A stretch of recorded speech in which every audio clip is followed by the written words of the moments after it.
All right, everybody, this is part 3. This should be the last one, but you can see I got a heck of a mess going on here now. So got my batteries back out of that and everything. So working on this area over here. So you can see here we moved the electric box from down here up to here. We moved this from down here up to here. Moved this one from over here to here.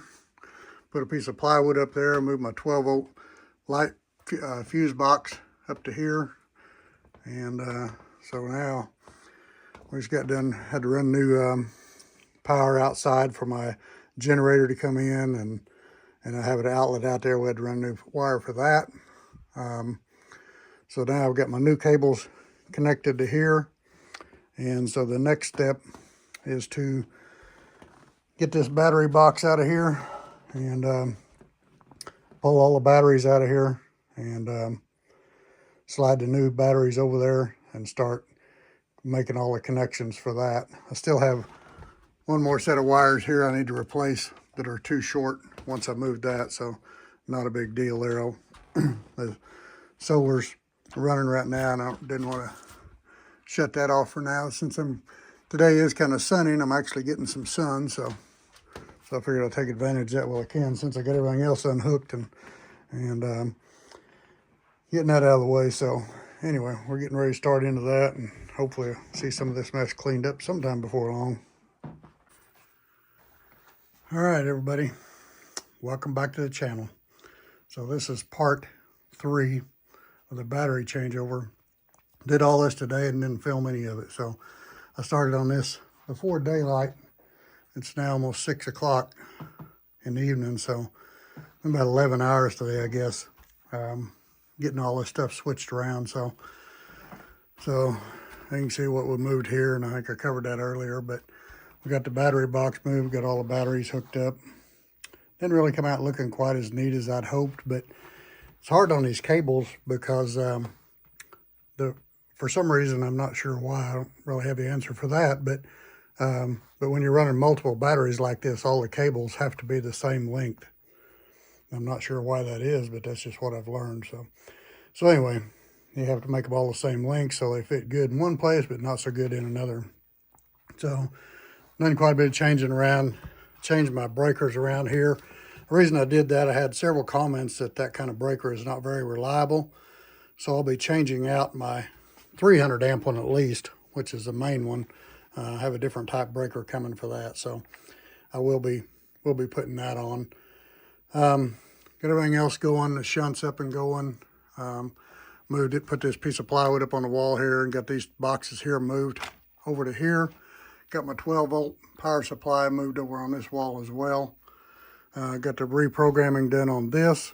I still have to reprogram these two tomorrow. I got them turned off right now. That's the solar chargers.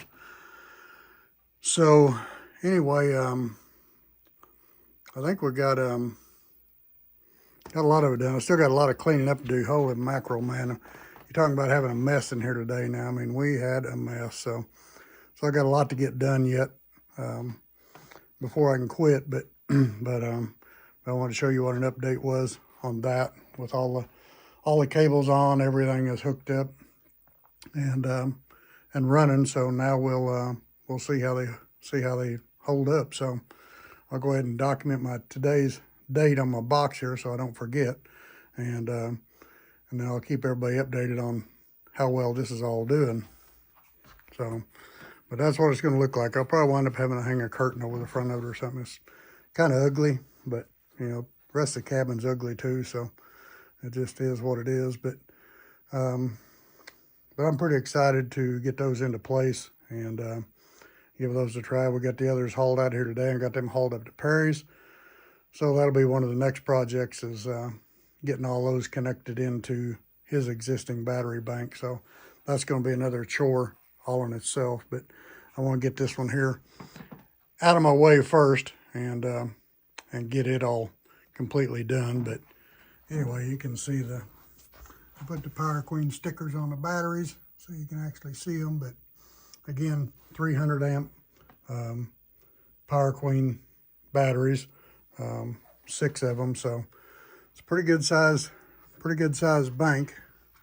It's saying right now that if I got this programmed correctly, and I think I do, that right now I'm pulling almost 6 amps of my power draw, and it says with that I can run just under 100 hours, 99.59 hours. So that would be that'd be quite a ways. So anyway, everything's in and running, so we'll see how it does. I'll keep everybody updated on that. All right, got the other programming done today of the 2 solar charge controllers. So right now it's on a sunny day, so I'm getting 46 amps on that one and 6.5 amps on that one. So that's my display for my batteries right there. So this has been going since yesterday evening. I think it was around 5 or 6 o'clock whenever we got it all hooked up. But you know, with the solar I got today, still at 92%. I think it was at 91% or something like that this morning. But shoot, it the way it looks right now, I may not have to run my generator for 2 or 3 days. So we'll see. You can see this one here is reading 36 amps going into my batteries, and I'm bringing in 45 there and 6 there, so it means I'm consuming the others with the, you know, the blower on the stove and the, whatever else is running in the cabin right now, refrigerator or whatever. So anyway, it's pretty cool. I'm so tickled to have all this operational. And again, you know, this breaker here for the main power I'll be changing out. So anyway, that's where we're at. But man, I'll tell you what, I am sure tickled with it so far. Be keeping you posted on how well the batteries do and all that.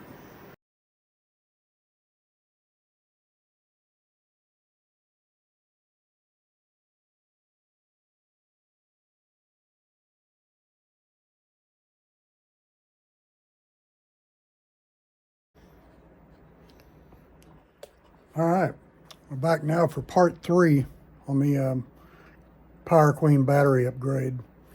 So yesterday I decided I'd go ahead and charge my batteries, so which has been pretty good. I've made it 12 days on the batteries since I installed them and didn't have to charge them. Now we did have sun, you know, some sun every day during the week, so you know that was a huge plus. Looked like I was losing about 100 amps per day most days, you know, and with the sun making up the rest of it. In that period of time, I did wash and dry 2 loads of clothes, and like I say, I had some nice sunny days. So I decided that I would go ahead and charge the batteries last night, since we was going to have a couple of cloudy days. And normally I have 1,800 amps, and I was down to about 1,000 amps of battery left. So, which was showing it to be about 50% roughly. So I decided to go ahead and charge them. So, and I wanted to see how that went with the lithium batteries. So, so I put them on a charger started the generator last night at 7:30, and it ran all night and up until about 6:40 this morning. So about 11 hours to charge them back up.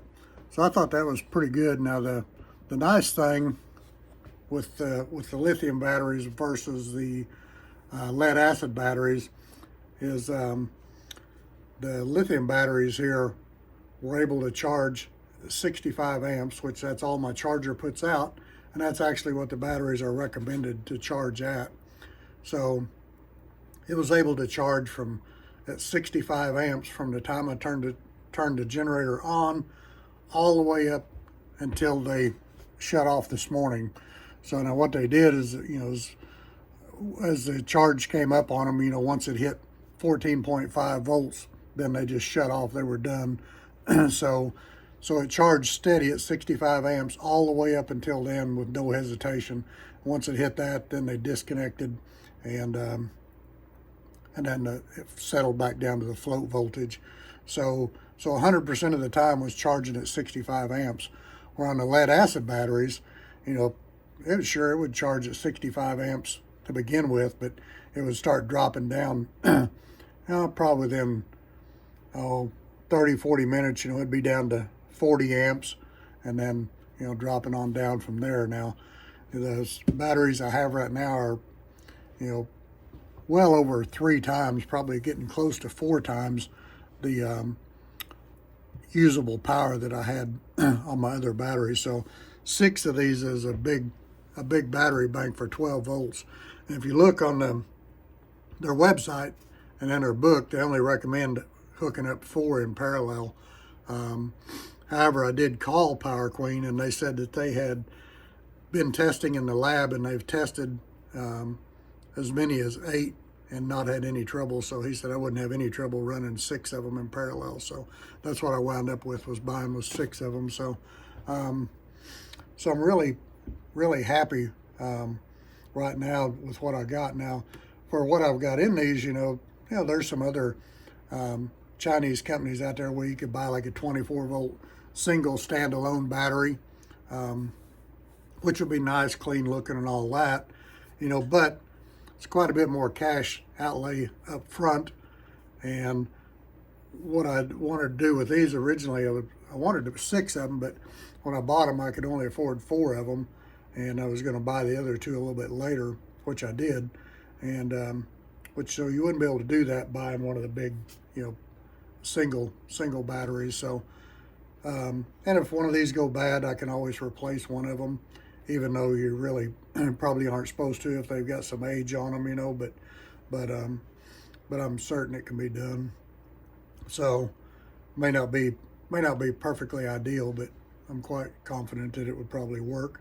I like being able to look at my battery monitor and see where my batteries are at now, that I couldn't do really before. So I'm really happy with that. That's really nice. And the amount of generator time, before I was running 3 to 4 hours a day charging my batteries. Now, I may have been, charging a little prematurely, just because I was always paranoid of, running the lead acids down too far and shortening the life of them. So I was pretty careful with that. So I could have been, charging prematurely, but anyway, I run, this time of year, 3 to 4 hours a day. Now, as much sun as we had last week, I probably could have kept my second run short. May have been able to eliminate that second run on some days. But at any rate, I would have been running, a minimum of 3 hours a day for those 12 days. So, which would have been 36 hours of generator time. And then, of course, anytime I run the clothes dryer, I would run a generator as well. But with these, basically 11 hours, charged them back up. So any way you want to look at it, I saved at least 20, 25 hours of generator running time over that period of 12 days or whatever it was. So that's a pretty big savings right there. So I just let the generator run all night, which worked fine. In the generator shed out there, you don't even hear that when you're in the cabin with it running out there. So wasn't any kind of a bother at all. So so anyway, really, really tickled with that. And one more update I wanted to show was on the this breaker here that a lot of people said give a lot of problems. I do have a new 200 amp fuse block here that will replace that, and I'll do that at some point soon, when I have the system shut down for some reason.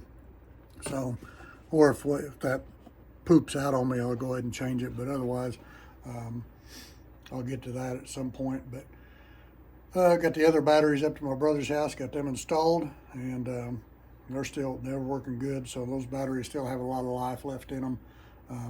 I just wanted more power where I could leave my cabin unattended more, without having to have somebody come down and start up a generator. So now I'm pretty confident, that I can with no sun, probably still run, 2 or 3 days pretty easily, I'm sure, and maybe more than that. But so I still got some more playing around and learning to do with them, and see what kind of time frame I got. But anyway, that's kind of where we're at on the Power Queen batteries. Or we'll put a link in the description on the video, and I think you can get a 7% discount or something with that. So I don't I don't make anything on that, but if anybody was interested, like I say, I told in the first video how I got them shipped up here through Carlisle, My Connect, and it cost me, I think it was $28 a piece to get them shipped up here. So pretty darn reasonable compared to anything I could find in Alaska. So like I say, the cheapest battery I could find of this size up here, was $2,000. So compare that to $500 a piece for these. And like I say, these aren't Bluetooth and they're not self-heated. Bluetooth will be kind of cool, but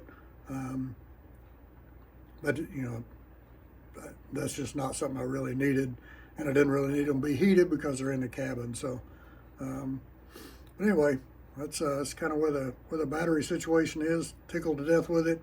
I'll do another update later on after I've had them in service for a while and played with them a little bit more and kind of let everybody know where they're at and how well they're doing and all that. But I think they're going to be just fine. I'm really, really happy with them so far. But anyway, thanks for watching.